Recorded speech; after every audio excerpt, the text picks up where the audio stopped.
Wallet और exchange में अंतर क्या है?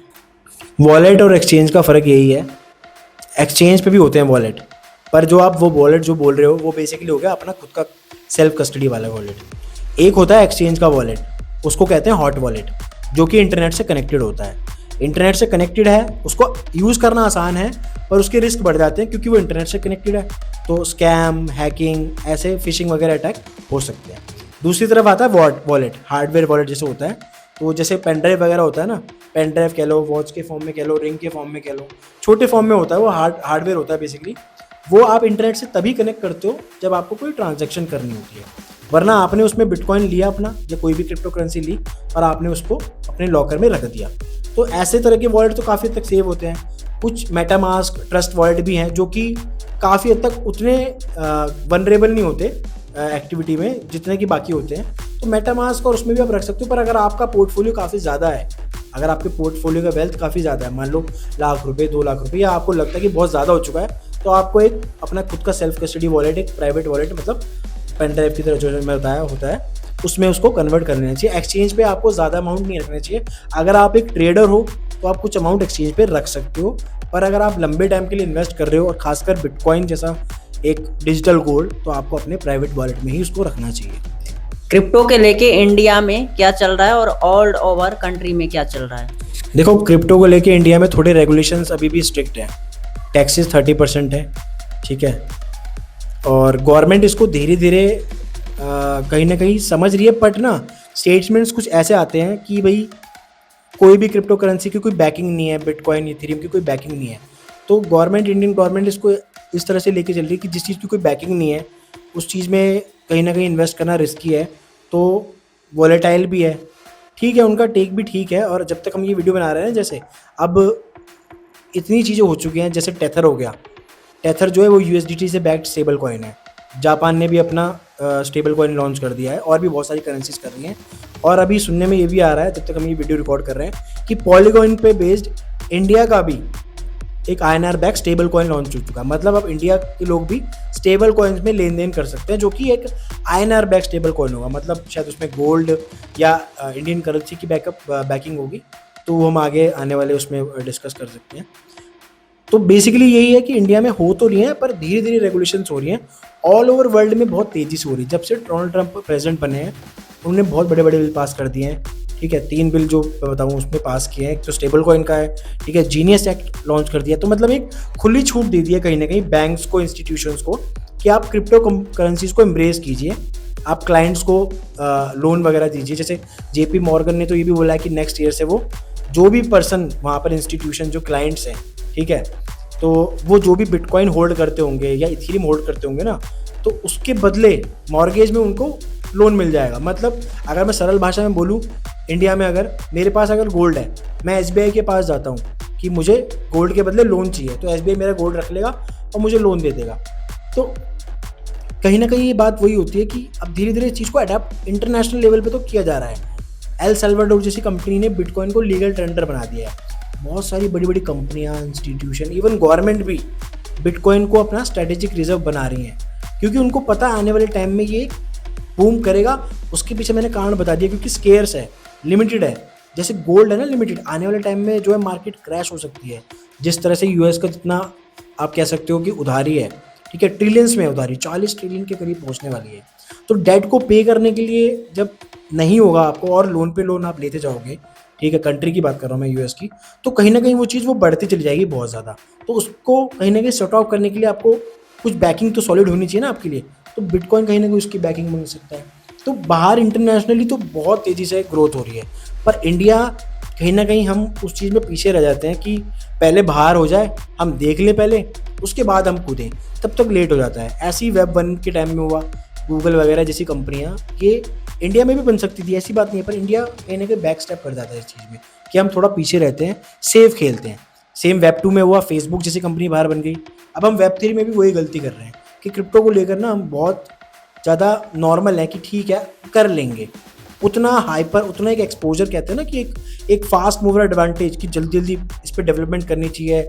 आप फॉरेन इन्वेस्टमेंट्स को इनवाइट कीजिए, यहाँ पर एक रोड मैप तैयार कीजिए, थोड़ा जो भी, अगर मैं बात करूँ, जो भी रिस्ट्रिक्शंस हैं उनको ईज़ कीजिए थोड़ा, वो चीज़ें हो नहीं पा रही हैं। तो इंडिया में धीरे धीरे हो रहा है पर धीरे धीरे हो रहा है। बट कहीं ना कहीं बात वही आती है कि अगर आप विश्व गुरु बनना चाहते हो, आप लीड करना चाहते हो, ठीक है, तो लीड करने के लिए आपको कहीं ना कहीं फ्रंट एंड तो दिखाना पड़ेगा ना, कहीं फास्ट मूवर एडवांटेज देनी पड़ेगी। जल्दी किसी चीज़ को कोप अप करेंगे तभी तो हम कहीं ना कहीं बन पाएंगे उस चीज़ में आगे। अच्छा ये बताओ, पॉजिटिव तो आप बता दिए क्रिप्टो करेंसी के बारे में, नेगेटिव बताओ। बहुत सही क्वेश्चन पूछा है, क्योंकि ना हर इंडस्ट्री की तरह सीधी सी बात है कि पॉजिटिव तो सब में होते हैं, नेगेटिव भी होते हैं।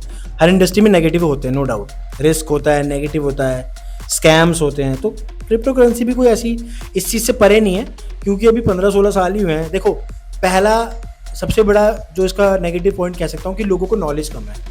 लोग बिना नॉलेज के किसी के कहने पे लगा देते हैं टोकन में पैसे और डूब जाते हैं, और उसके बाद बुराई करते हैं, जी ये तो बेकार है। आपने रिसर्च नहीं करी, आपने कोई R&D कुछ नहीं किया, आपने किसी के कहने पे लगा दिया पैसा।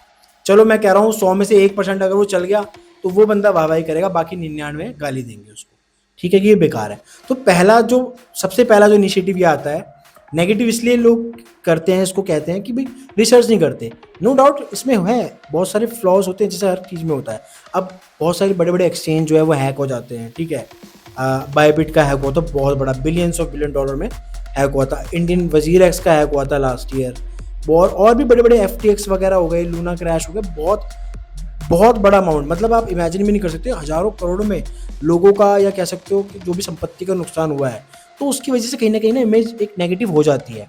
लोग बोलते हैं बिटकॉइन को कि इंटरनेट की पैसा है, तो इंटरनेट की तरह ही गायब हो जाएगा। ऐसा नहीं है हालांकि, पर जैसे कि बोल रहे हो आपकी नेगेटिव चीज़ों की बात करें, तो ये चीज़ नेगेटिव है, कहीं ना कहीं थोड़ा टेक्निकल है, थोड़ा हर किसी की जल्दी समझ में नहीं आता।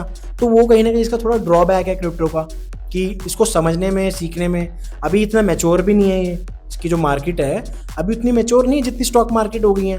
40-40, 50-50 साल से चल रही है स्टॉक मार्केट वगैरह। मैं ऑल ओवर वर्ल्ड की बात कर रहा हूँ, इंडिया की नहीं, ऑल ओवर वर्ल्ड की। तो नया है ये, थोड़ा सा सीखना थोड़ा सा टिपिकल है। अगर एक्सचेंजेस की मैं बात करूँ तो इसमें डिसेंट्रलाइज एक्सचेंज जो होते हैं उसको ऑपरेट करना थोड़ा मुश्किल लगता है, अकाउंट बनाना वगैरह, बहुत सारी चीज़ें ऐसी हैं इसकी जो कहीं ना कहीं नेगेटिव हैं। स्कैम्स हो जाते हैं, लोग साथ फ्रॉड हो जाते हैं, उस वजह से एक गलत इम्पैक्ट पड़ जाता है, ठीक है।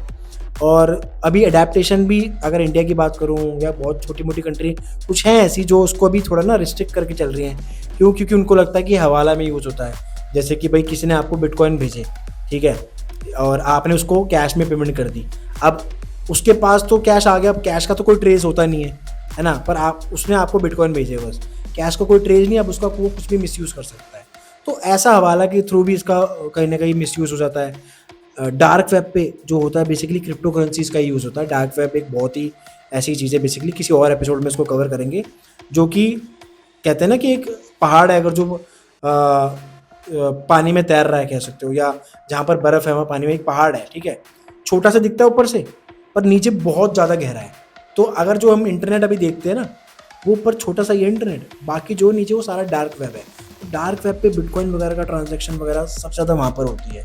बिटकॉइन हालांकि ट्रेसेबल है, फिर भी लोग ठीक है कहते हैं कि भाई ये ट्रेस नहीं किया जा सकता, इसलिए कहीं ना कहीं इस चीज़ को नेगेटिव पोर्ट्रे किया जाता है। हालांकि आप उसके एड्रेस को ट्रेस कर सकते हो, उसका जो भी एड्रेस जहाँ पे भी एंड होता है, उस पर्सन की या उस ऑर्गेनाइजेशन की अगर KYC नहीं हो रखी तो कह सकते हो कि हाँ भाई इसको ट्रेस नहीं कर पाओगे आप, पर एड्रेस उसका ट्रेसेबल होता है। तो नेगेटिव यही सब स्कैम्स वगैरह होते हैं, लोगों के साथ फ्रॉड हो जाता है, लोग समझते नहीं हैं तो लोग उल्टा बोलते हैं, बिना रिसर्च के उसमें कूदते, तो वो कहीं ना कहीं नेगेटिव इम्पैक्ट क्रिएट कर देता है लोगों को, ठीक है। जैसे कहते हैं ना कि इंसानों की टेंडेंसी होती है कि कोई चीज़ उसको समझ नहीं आ रही, भाई ये बेकार है, कोई चीज़ में फ़ायदा नहीं हो रहा, भाई ये ख़राब है। तो ये कहीं ना कहीं नेगेटिव इमेज पोर्ट्रे कर देती है। तो हाँ, बेसिकली तो फिलहाल नेगेटिव जो है वो यही होता है इसका। तो अगला सवाल मेरा ये है कि काफ़ी टाइम से सुन रहा हूँ एयर ड्रॉप और टेस्ट नेट के बारे में। तो टेस्ट नेट और एयर ड्रॉप में हमारे आम ऑडियंस कैसे जुड़े, या हम कैसे जुड़े? देखो, एयर ड्रॉप्स जो होते हैं ना, वो एक तरह से फ्री के मनी है, अगर मैं सीधी भाषा में बात करूँ। अगर आम लोग क्रिप्टो से जुड़ना चाहते हैं ना, तो बेसिकली मेरी राय उनको यही होगी, पहले आप रिसर्च करो, आप अच्छे से रिसर्च करो, ठीक है।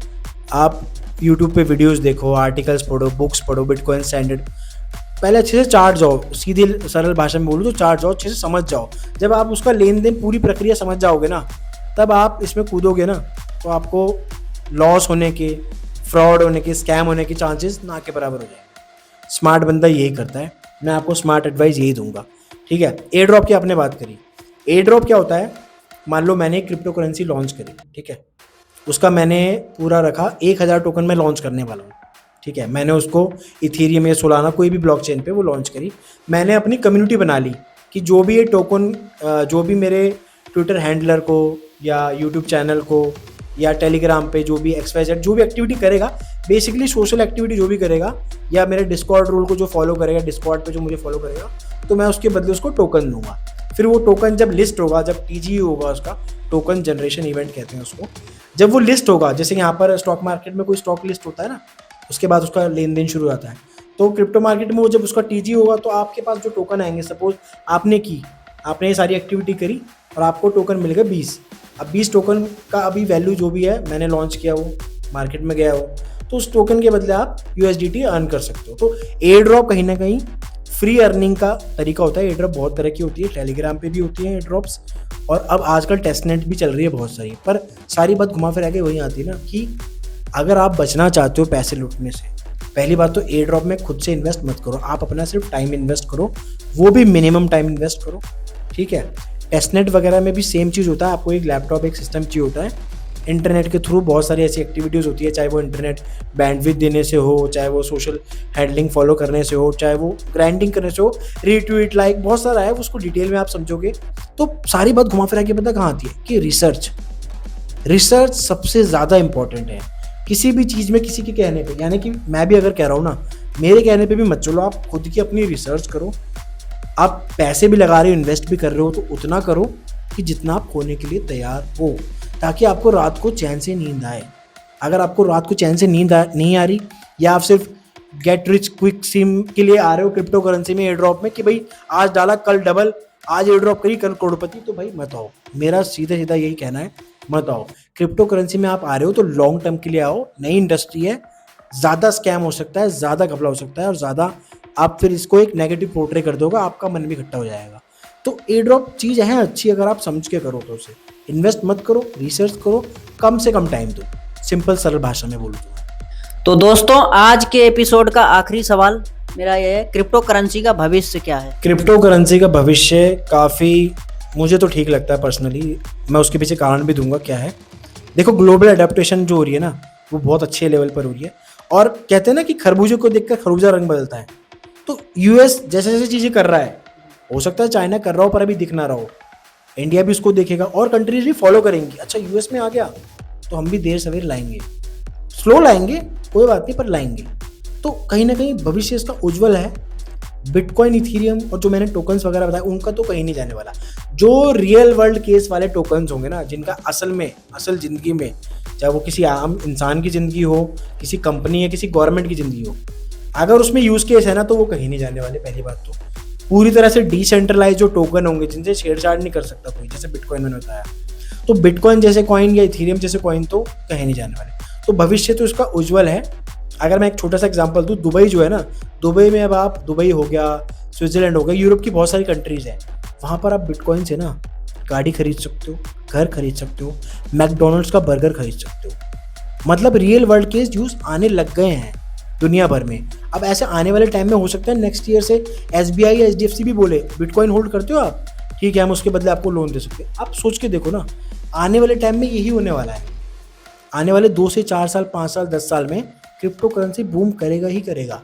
मार्केट हर 4 साइकिल में, ठीक है, बेरिश आता है, बुलिश आता है, वो तो चलता रहेगा देखो, पर रिक्वायरमेंट धीरे धीरे, लोगों की अभी अवेयरनेस कम है। अभी आपको पता है, टोटल दुनिया में सिर्फ 7% लोग, 7% लोग जो है वो क्रिप्टो में इन्वेस्टेड है, सिर्फ 7%।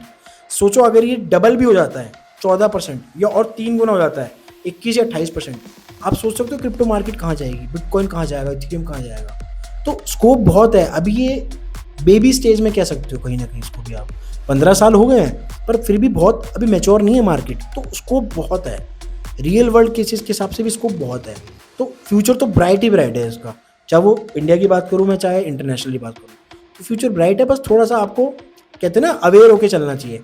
ऐसा नहीं है कि ठीक है आपको सब अच्छी चीज़ें दिख रही हैं, इसके नेगेटिव इम्पैक्ट्स भी जैसे मैंने बताए वो भी हैं, पर देख के आपको चलना है, रिसर्च करके चलना है, और लॉन्ग टर्म के लिए अगर आप खेलोगे ना, आप रिटर्न कमा के जाओगे, आप अपना फ्यूचर सिक्योर करके जाओगे, क्रिप्टो करेंसी के माध्यम से जरूर करके जाओगे।